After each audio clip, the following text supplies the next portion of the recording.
欢迎来到走马观尘的频道。如果您喜欢这个频道，敬请点赞加订阅。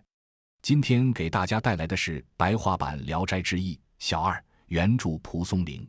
藤县有个叫赵望的人，夫妻两人都信佛，不吃荤腥，被乡亲们视为善人。赵家颇为富有。赵望有一个女儿叫小二，非常聪明而又美貌，赵望特别疼爱她。小二6岁的时候，赵望就让他和哥哥长春一起从师读书，前后学了5年，小二已经把5经读得滚瓜烂熟。小二有个同学姓丁，字子墨，比小二大3岁，文采不凡，风流倜傥，和小二倾心相爱。丁生私下里把自己的心愿告诉了母亲，母亲派人向赵家求婚，谁知赵望一心想把小二许配于大户人家，所以没有答应下来。不久，赵望受了白莲教的迷惑，参加了秘密活动。天启年间，白莲教授徐鸿儒起兵反叛朝廷，赵氏全家都跟从他，成为叛民。小二因为知书达理，悟性极高，凡是剪纸为兵、撒豆喂马这样的法术，一看就精通。当时徐鸿儒有6个女徒弟，只有小二是最优秀的，所以把徐鸿儒拿手的法术都学会了。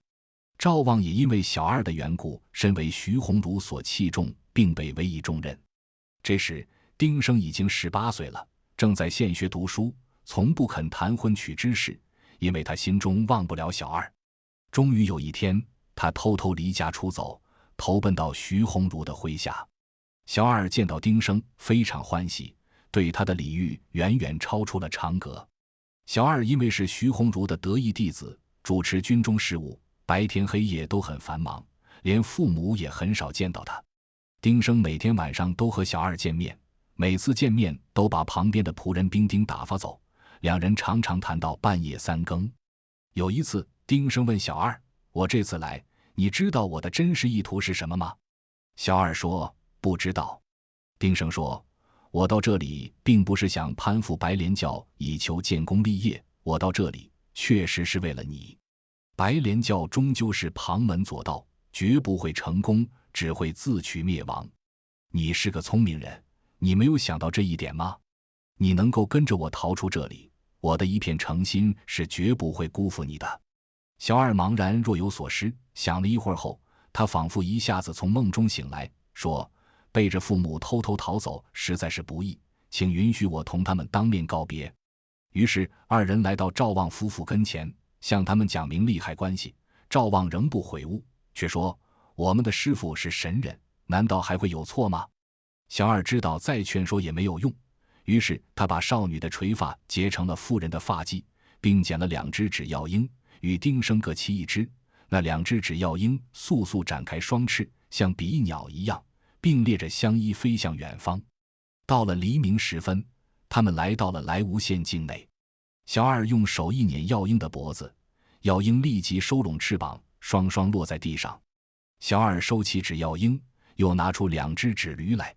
2个人骑着驴来到山阴里，假托是逃避战乱，租了间屋子住了下来。由于他们出来时过于匆忙，行装简约，以至于生活日用不足。丁生特别忧虑，他到邻居那里借点粮食，可是没有人肯借给他1星半点。小二的脸上却一丝愁容也没有，只是把自己的金簪、耳环典当了应季。然后夫妻2人闭门静坐，或猜灯谜，或回忆过去读的书，并且以此一比高下，输的人要被对方并其2根手指敲击手腕，全当惩罚。他们家西边的邻居姓翁，是个绿林英雄。有一天，翁某劫掠回来，小二说：“已经说得好，靠邻居可以致富，我们还有什么担心的？暂且跟他借1000两银子，他还会不借给我吗？”丁生觉得这是一件天大的难事。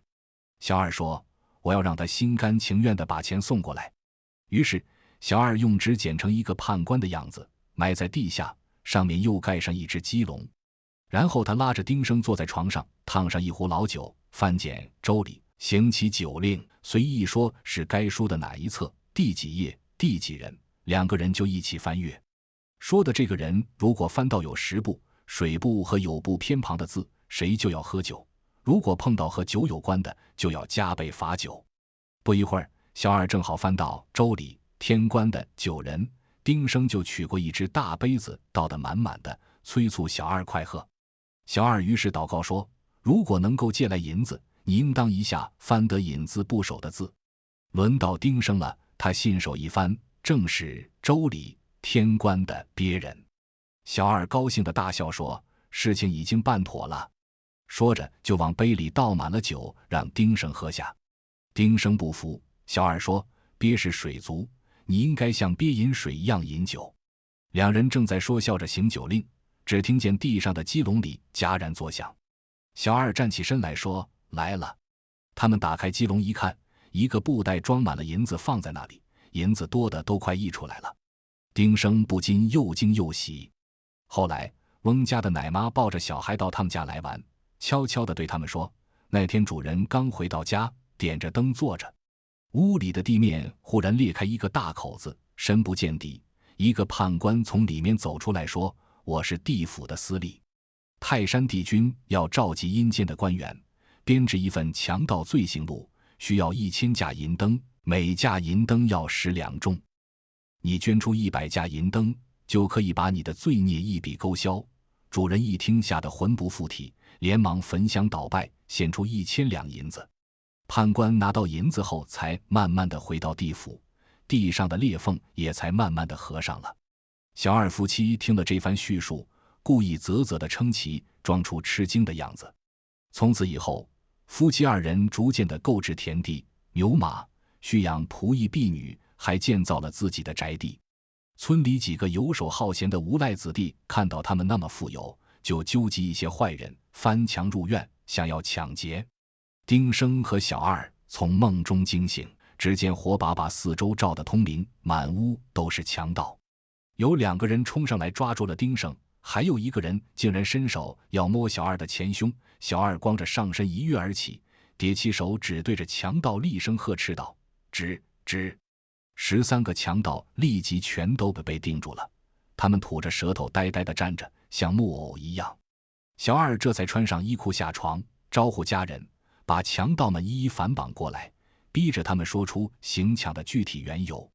然后小二指责他们说：我们从远处投奔到山沟里安分守己的谋生，希望得到你们的扶持，没想到你们不仁不义到这种地步。危难困窘之事是人们经常遇到的，你们手头缺钱不妨明说，我难道是那种只顾自己发财而一毛不拔的吝啬鬼吗？按你们这种豺狼无道的行为，本应该全部杀掉，但我还有所不忍，姑且放你们走，以后胆敢再犯，我绝不宽宥。强盗们叩头拜谢，仓皇逃窜。过了不久，徐鸿儒兵败，被官兵擒获。小二的父母兄弟一家全被诛杀。丁生用重金赎回小二的哥哥赵长春的幼子，那孩子才3岁。丁生和小二把他当成自己的亲生儿子，让他改姓丁，名叫程挑。于是村里人渐渐知道了丁家是白莲教的亲属。当时正赶上蝗灾，蝗虫祸害了大片的庄稼，小二捡了几百只纸药鹰放在自己的田中，蝗虫吓得远远避开，不敢飞进小二家的田里，因此小二家没有遭受蝗害。村里人都嫉妒得要死，一起去官府告发了他们，说他们是徐鸿儒的余党。县官垂涎丁家的财富，视作一块肥肉，就把丁生抓了起来。丁生用重金贿赂了县令，这才免于一死。小二说：我们的财富来路不正，有些散失也是应该的，但是这里人情险恶，是个蛇蝎之乡，不可久住。于是他们把产业低价卖出，然后就离开了那里，迁居至义都县的西边。小二为人灵巧，善于积累财富，在经营谋划上比男人还要精明。他曾经开过一座琉璃制品厂，凡是招收来的工人，小二都亲自指点培训。工厂生产出的棋子和灯具款式新颖奇特，其他工厂都望尘莫及，所以产品总能以高价迅速售出。过了几年，丁家的财富骤增，在当地成为首富。小二管理奴婢和仆役非常严格，他手下几百人没有一个是多余的闲人。闲暇时，他常和丁生品茗下棋，或者看书读史作为娱乐。但凡钱粮收支以及婢女仆役的工作情况，每5天他要检查一次。小二亲自打算盘，丁生为他看账报数。勤勉的人会得到不同的奖赏，懒惰的人则要受鞭笞或罚跪。这天会放1个晚上的假，可以不上夜班。夫妻2人摆上酒菜，把丫鬟仆役们叫来，让他们唱一些市井小曲取乐。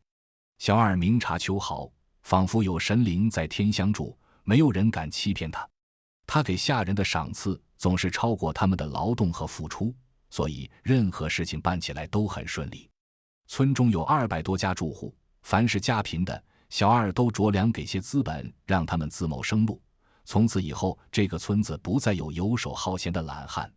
有一年正遇上大旱，小二让村里人在野外设祭坛，他乘轿夜里来到野外，在祭坛仿效当年大禹的步态做法行咒，于是甘霖大降，方圆5里以内的农田喜获浇灌。从此人们更加把他奉若神明。小二外出从来不戴面纱遮住脸面，村里的男女老幼都见过他。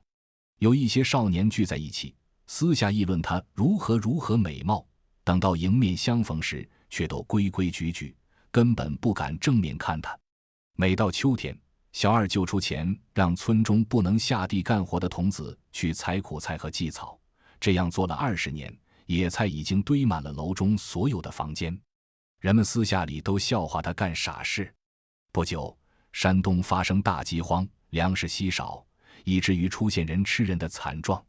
小二这才拿出贮存的野菜与粮食掺在一起赈济饥民，附近几个村子的人们全靠他才得以活命，没有出现背井离乡、四处逃荒的现象。